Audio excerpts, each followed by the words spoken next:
bagi hasil operasi. Okey, sebelum itu saya warahmatullahi wabarakatuh. Salam sejahtera.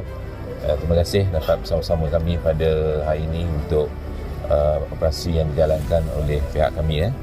So untuk makluman, pada hari ini KPDN Universiti Kuala Lumpur yang diangkuti selama lebih kurang dalam 20 pegawai dan juga anggota telah menjalankan pemeriksaan yang dinamakan Ops Putra 6.0 di Jalan Petaling, yang mana pemeriksaan pada hari ini adalah dengan kerjasama daripada wakil pemilik cak dagang dan juga risikan yang telah dijalankan oleh pihak kami selama seminggu.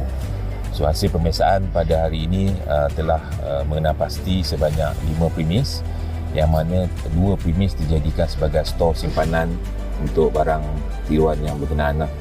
So hasil daripada pemeriksaan hari ini, kita telah menemui pelbagai barangan, antaranya barangan kulit seperti beg tangan, tali pinggang, baju, jersey, kasut dan sebagainya yang menggunakan cat dagangan palsu, yang mana kita kena pasti berdasarkan daripada kerjasama dan juga pengesahan daripada wakil pemilik cat dagang yang turut bersama-sama kami pada hari ini.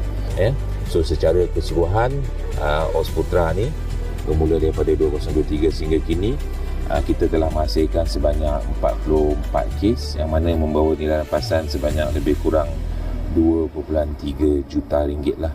So pada hari ini kita telah turut menahan 4 orang yang disyaki sebagai pekerja, yang mana terdiri daripada 2 warga negara asing daripada negara Bangladesh dan juga 2 daripada rakyat tempatan yang berumur antara 20 hingga 50 tahun lah. So keempat kerja ni kita akan tahan untuk siasatan lanjut untuk kena pasti siapa pemilik sebenar ke atas premis-premis yang kita serbu berkenaan.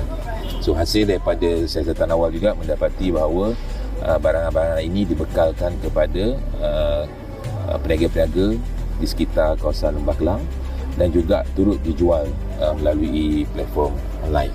So kes ni kita akan siasat di bawah Akta Cak Dagang 2019, yang mana bagi individu boleh didenda sehingga RM15,000 bagi setiap barangan yang dipakaikan dengan cat dagangan salah tadi, ataupun penjara tidak melebihi 3 tahun atau kedua-duanya sekali.